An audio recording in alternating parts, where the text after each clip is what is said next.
Hello, folks, and welcome to another Locked On Canadiens Extra. We are bringing you all your extra mailbag questions, a little bit of talk about Laura's vacation and time away, all that and more inside today's bonus episode.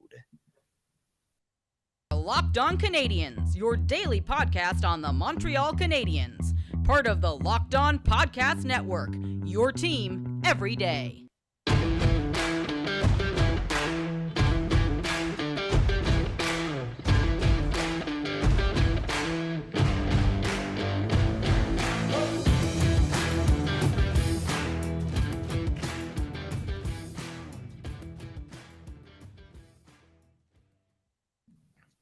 Hello, everyone, and welcome to yet another Locked On Canadiens Extra. These are our bonus episodes to get to whenever we have extra content or things we just want to talk about. In this one, we are taking the rest of some leftover mailbag questions, having a little bit of story time to give you all the Canadiens content you need over the American Thanksgiving week. And also us content. Us content. Yes, us content. We got to talk about how one of your hosts, Scott Madla, almost died in a snowstorm because I am stupid. And my wonderful co-host, the Active Stick, is going to have her story time where she tells you about how she went to like fancy places in France to drink wine and eat cheese and read books. And it's way cooler than mine. But before we get to that point, we do have a couple more mailbag questions we want to dig into in our bonus episode. If you ever want to send us mailbag questions at LM_Canadiens on Twitter, lockedoncanadiens@gmail.com, or in our YouTube comments, just don't be a jerk. Nobody's got time for that. Nobody wants to deal with that. Laura, you have them screenshotted and saved or listed or however you do this because you are the quiz question master, whatever it is. What do we have left to talk about in the mailbag? So full disclosure, this is from a couple of weeks ago. Some of these questions are from yesterday, some of them from a couple of weeks ago. My bad. These are all my bad on that, y'all. These are all YouTube questions. And that's why we do an extra so that we can talk a little bit of stuff that's not hockey, but also talk about Canadian stuff as well. Evan B. Hey, Scott, this was when I was on vacation. A couple of questions. With the emergence of the young D-Corps much quicker than many likely anticipated, guys like Edmondson and Savard might be more available than they would have been a few months ago. What is your ideal return for one of them, and what would be the least you would be comfortable giving them away for? Also, what do you see the Habs trying to do contract-wise with Harris? I don't see Joel Edmondson going anywhere.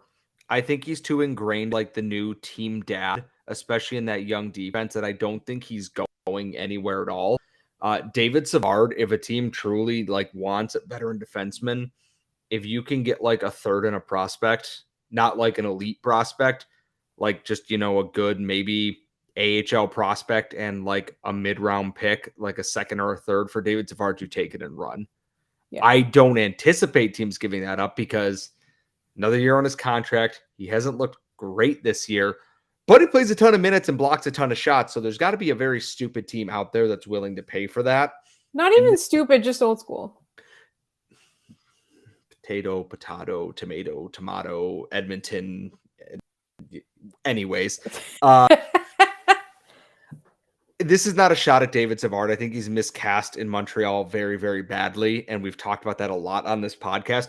I think he can play well in the right role. And I know he's going to go to some team. They're going to put him in the right role, and he's going to become that shutdown, like third pair defenseman.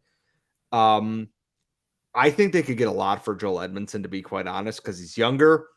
He's a leader on this team. He's got a Stanley Cup too.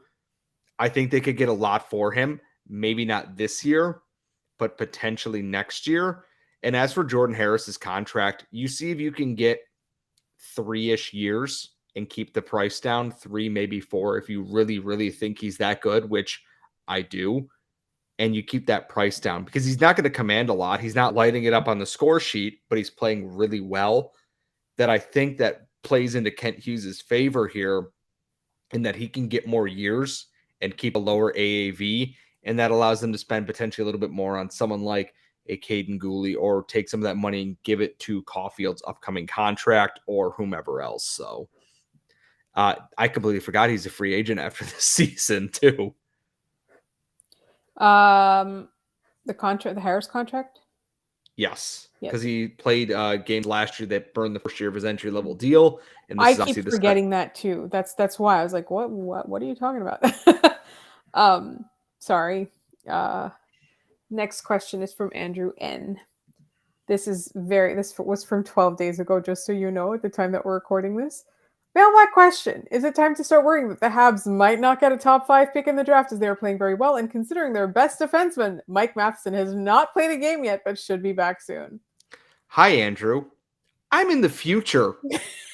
No.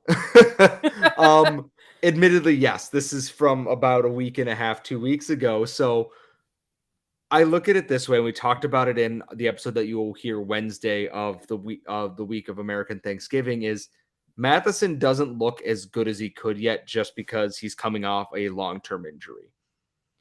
I'm not too worried about it because there are other regressions that are going to happen, both good and bad. I think the Habs are going to be a team that hovers around that 7 to 10 spot in the lottery.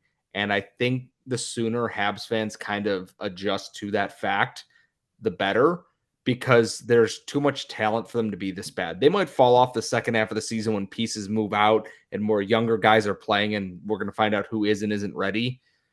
I'm not worried about it. I haven't been worried about it for a while because some things are unsustainable, some things are. It's all going to balance out, and I think this team's somewhere in that 7 to 10 range in the lottery, honestly. Our friend Victor Maxwell, good friend of the show. Great job, Scott, holding down the fort. Obviously, this is while I was on vacation. Mailbag question. No, I think, Scott, you did an amazing job holding down the fort. The Senators are interested in Christian Dvorak. Question, what is the return? Dvorak is playing heavy defensive minutes, and we saw what happened when Philippe Danault left. Do we trade or not? Monahan, Byron, Drouin will be off the books. We may keep Dvorak until there's a Leo Carlson or an Adam Fantilli in the system. The ask should be the first round draft pick unconditional. Well, given that Ottawa's in the toilet right now. Yeah. Don't give Ottawa anything. Like, here's the thing. Like, even if it's the worst player on the Montreal Canadiens or somebody that nobody likes or somebody that like just isn't fitting, I wouldn't trade anything to Ottawa. I mean, yeah, and also like Christian Dvorak, despite being labeled as the defensive guy, hasn't had very good defensive metrics this year. He's just playing a lot of minutes. Exactly it. And I wonder if they look in there and like, do you try and get a guy like Ridley Gregg or a Lassie Thompson on one of the guys on defense, or like an Angus Crookshank and picks? Admittedly, though, I don't like trading in the division to a team that you're competing with to get out of the toilet first. Not my first pick on that. I'd like to ship Dvorak out west and get him as far away from this team as possible, because there are teams that are going to pay for a center and a guy I think can be a very useful piece for a team, but the haven't seemed to haven't found the right fit for him yet, which is kind of a shame because a lot of the whole Kotkaniemi thing hinged on Christian Dvorak being a replacement, which he might be, he might not. I don't really know. It might be a trade where nothing worked out in the end. We do have more mailbag questions, and we're going to get to those in the second half of our bonus episode. Plus, we have Laura's story time from her trip away, and that's all coming up next. But first, this bonus episode is brought to you by the folks at betonline.net. They're your number one source for all your sports betting info, stats, and more. You can get the latest odds, trends, everything you are looking for right at BetOnline. From football, the NFL, NCAA football, and bowl season is almost upon us. Soccer, you've got the World Cup going on. What more could you want? Hockey, basketball, boxing, MMA.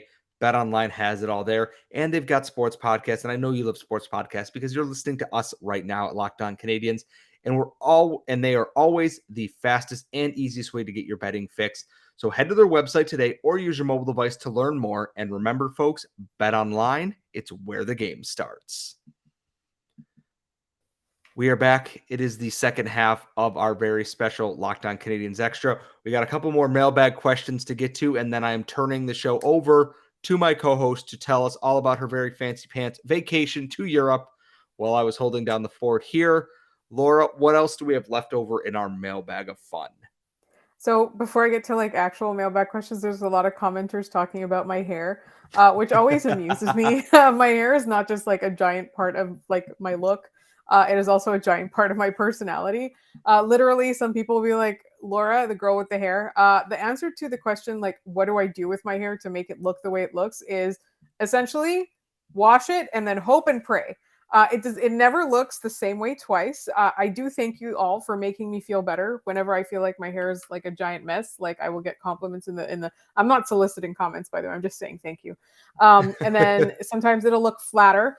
Sometimes I'll put it up, and then when I put it down again, people will be happy. So just so you know, this is a giant mess of hair that has needed a haircut since August. I haven't had time to schedule a hair appointment. I decided when I was on vacation to like actually go away on vacation and not do these things where like you catch up. So like that's like the answer to your question, like how do I get my hair to be the way it is, or how do I style it or whatever, is literally I wash it and then I hope and pray.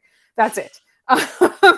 And it does whatever it wants. It does not obey me, like I obey the hair. But thank you all for commenting on it. Even sometimes when people are like, oh, why'd you put your hair up? Like, you know what? At least I know that people are paying attention. And it amuses me. It does. It's been my personality and my look for very many years. All right. Question from Francis T.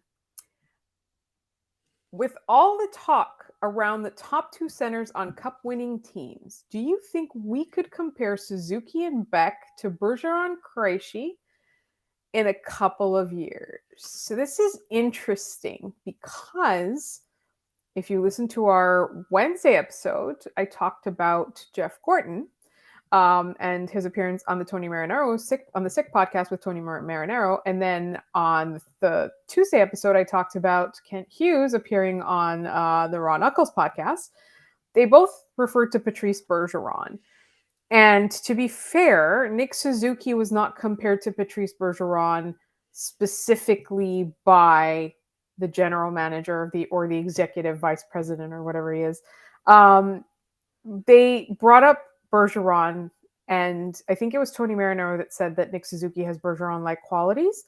I don't think, I think if we sit there and we say, like, is Nick Suzuki the next Patrice Bergeron? Like, we're doing A, Nick Suzuki a disservice, and B, like, Patrice Bergeron wasn't even the next Patrice Bergeron until he became Patrice Bergeron, right? Like, so yes, it is true that you need a really good 1-2 punch at center if you want to be a cup-winning team. And it is really good that, Nick Suzuki's favorite player, his hero, the guy he emulates, is Patrice Bergeron, because both on and off the ice, Patrice Bergeron is fantastic. But I think it's really interesting that this came up and, like, this is a conversation that's going on. I do think, though, that when the Canadiens are contending, however far they go, whether they're a consistently contending team or there's a one run and they're done, hopefully there's a cup involved, whatever it is, I do think that we're going to be looking at Nick Suzuki as the number one center and Owen Beck as the number two. That's how I feel. And I think the biggest thing is a lot of people forget like how good guys like Nathan Horton, Milan Lucic were for those teams in roles. Brad Marchand was a young guy on that 2011's Bruin team when they won a cup. The Stanley Cup champions. Thanks, Tyler Sagan. Good work, buddy. As always, keep up the valiant effort to be the absolute biggest himbo in the NHL. I do like that idea and I do not want to anoint Beck as a top 6 center immediately. He has all of the qualities to be that guy, and I think he can be. I don't want to anoint him there yet until he gets regular NHL or professional minutes. And I think the Habs realize the same thing. If he comes in and takes it, screw it. It's yours. Take it, kid. I'm not going to slow you down at all. But I want him to get there on the right schedule, not immediately thrusting him into that role, because we've seen it with Alex Galchenyuk and we saw it with Jesperi Kotkaniemi. Don't rush a pivotal piece if you don't have to. And they do not have to at this point.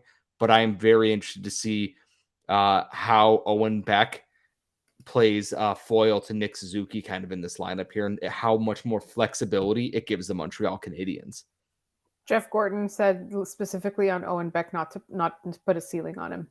We always talk about what a high floor he has, but Jeff Gorton saying not to put a ceiling on him, I thought that was really interesting. All right, 2 quick questions for Scott. Which fan base is more tortured, Vikings or Bills? And this one comes from Paul G. I mean, they're both pretty tortured, but like the Vikings are tortured in a different way. But the Bills losing 4 Super Bowls in a row and then finally almost getting back to the promised land last year, only to lose with that heartbreaking overtime game in Kansas City.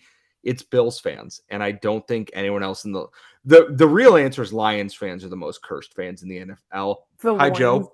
We love you. The But Detroit it's Loins. loins. Anyways, it's definitely Lions fans, but out of the two, it's Bills fans. Going to 4 straight Super Bowls and winning none of them, each in a different heartbreaking fashion. By far the cursed, tortured, whatever you want to call it. Adam Yu asks, last week you were asked about wrestling names. Let's build on that. If you could represent different players as foods, what would they be? I'd like to hear one of you say the foods and the other guess the players. All right. So let's keep this simple. We're gonna do 5. We're gonna do a starting lineup of players, 5 players and 1 goalie. Okay. I'm going to say mashed potatoes and gravy. Oh, that's got to be Savard. Close. I was gonna say Brendan Gallagher is mashed potatoes and gravy because it's simple and it does the job effectively. David Savard is stuffing for me All right. because I realize Wait, I'm hold just on, though. naming Thanksgiving dinner here. No, which- we're not. Okay, hold on. We're removing David Savard off the table, right? Okay, so Yes. you've already here's your starting lineup, and you probably wouldn't have had him on there. So give me another food, and I'll say the name. Oh, man, I got put on the spot here. Like, oh man, a nice cup of tea. A nice cup of tea? Yes. I realize this is like a very weird riddle for you to solve. Yes. Yes, it is. It is absolutely Jake Allen. All right, we've got mashed potatoes and gravy. Gravy is Brendan Gallagher. Brendan Gallagher. We're trading for Brady Tkachuk and putting him on a line with Brendan Gallagher just to ruin everyone's entire life. And then a nice cup of tea is Jake Allen. So we've got a Yes. starting goaltender and 1 winger. Captain Crunch cereal. Captain Crunch cereal. Ooh. Nick Suzuki? No. Think it's gritty. It cuts the roof of your mouth. It can be very annoying, yet people can't seem to help themselves with buying and or eating it. Annoying. Arbor Jack Eye? Bingo. Oh, awesome. Okay. People can't help but open the door to Arbor Jack Eye, punching them in the face. It's gritty. It cuts up the roof of your mouth, etc., etc. What else do we have here? Oh man, this is no. I can't say what it's going to be.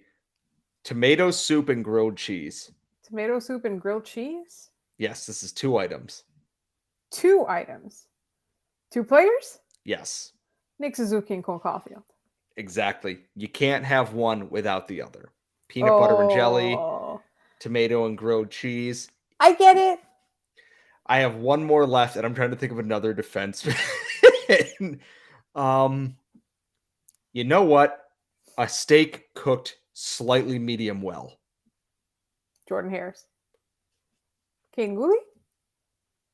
I was going to say celery for Caden Gooley, but that might be mean. Okay. You said a steak cooked? Slightly medium well. Slightly medium well. Joel Edmondson? There it is. It's tough. It's meaty. Beefy. Yes. It's a little overdone. So, it's a little tough, kind of hard to get through sometimes. Not as good as it could be, but it's still very serviceable when served the right way. We have the very strangest lineup of food here. We have Captain Crunch, steak, tea, mashed potatoes and gravy, grilled cheese, and tomato soup. I do not recommend that you consume all of these things in one sitting unless you want indigestion or... That's why you need the celery. All right. If they pull Jake Allen, they can put celery on the plate. It's fine. All right. So that was it for our mailbag questions. And so it's my turn to do story time. So on the last extra, it was Scott's story time. My story time is not going to be as long as his because I didn't almost die in mine. But we did get a lot of mailbag questions, and thank you to the people who care enough about my vacation. So I'm just going to give a brief summary of what I did. I saved up a lot of my credit card points. Like like somebody in the comments was like, stop complaining about your day jobs. Like, listen, we all work hard. Most of us don't make enough money, but I had saved up a bunch of credit card points and I bought myself a trip. I have friends who live in France.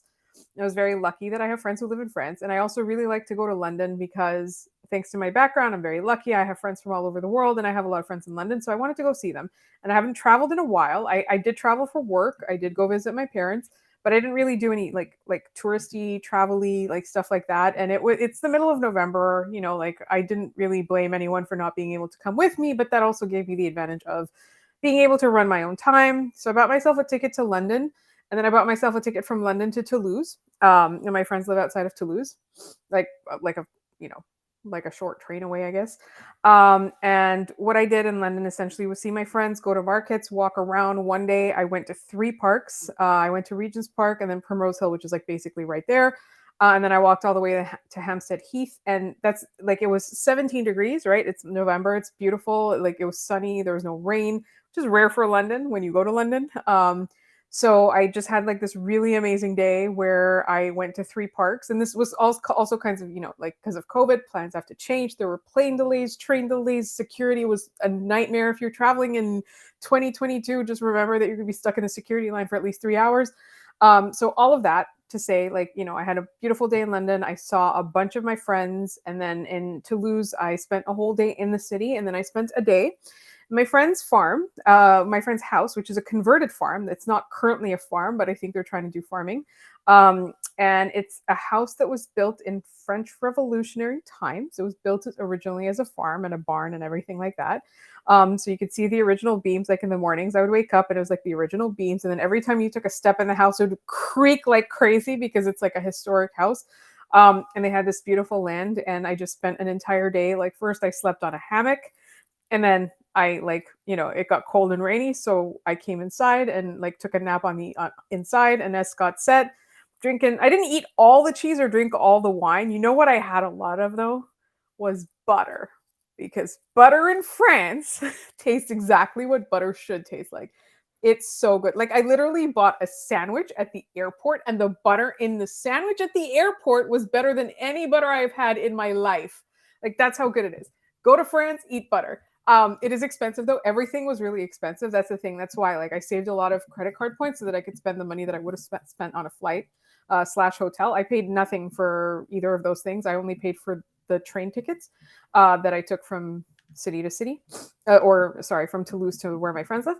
So I spent all of that on like experiences and food. So things were really expensive, but you know what? Like it reminded me of why people travel. It reminded me of why I like to travel. It gave me like a really good experience. And like I said, like if you have friends anywhere, hit them up and see if you can go stay with them. A lot of them will be happy to see you and see, you know what?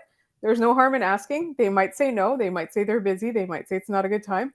But you know what? I think it's just something that people, if you can find a way to do it, like I said, for me, I couldn't afford it, but I saved up every credit card point. Like this has been like, I want to say like since 2007, I've been saving, and gave myself a really nice trip. Like if there's a way that you can travel, do it. I know some people are scared or they worry about it. I know some people love it. I know some people like to stay at home, but being exposed to different things. And this is like by far one of the easiest trips I've taken. Like if I travel by myself, I like to go somewhere where I know the languages and I'm familiar with it. Like been to France before, I go to London a lot. Like if you can see the world and meet new and exciting people, do that. Like it gives you a different perspective. And I know it's not available to everybody, and it's a huge luxury and a privilege that I got to do this. But if you're ever in a position where you can, do it, because I think it makes your life better to be exposed to different kinds of people and make friends. Like I made friends there. I met people there. Like I went there to see friends that I already had, and I met new people. I learned new experiences. I went to, like this is the thing. It's like you see every movie that's set in London, especially romantic comedies, like there's a scene on Hampstead Heath, right? Like I'd never been before, despite the number of times that I've been. So like going there just to experience it, it just like it feels more beautiful. Like just the idea of doing this in a different city, somewhere where a lot of people know about it, or it's like it's got like a cultural importance and things like that. Like I felt really, really happy when I got back that I got to do this. So, you know, if you can do it, I know everybody can't, but if you can do it, and if you think that that's something that you could save up to do it. And there you have it, Laura's story time that doesn't involve her, well, almost dying. So this was a Locked On Canadiens Extra. You will find this in the Locked On Canadiens Extra playlist on our YouTube channel. We will be dropping this later in the week for you to enjoy, in addition to our regular mailbag, which, remember, tweet us at LO_Canadiens on Twitter, lockedoncanadiens@gmail.com. Follow Laura at The Active Stick. Follow myself at Scott Matla. I will see you when I get back from vacation. And until then, Laura has all the great guests lined up for you. We will see you all then.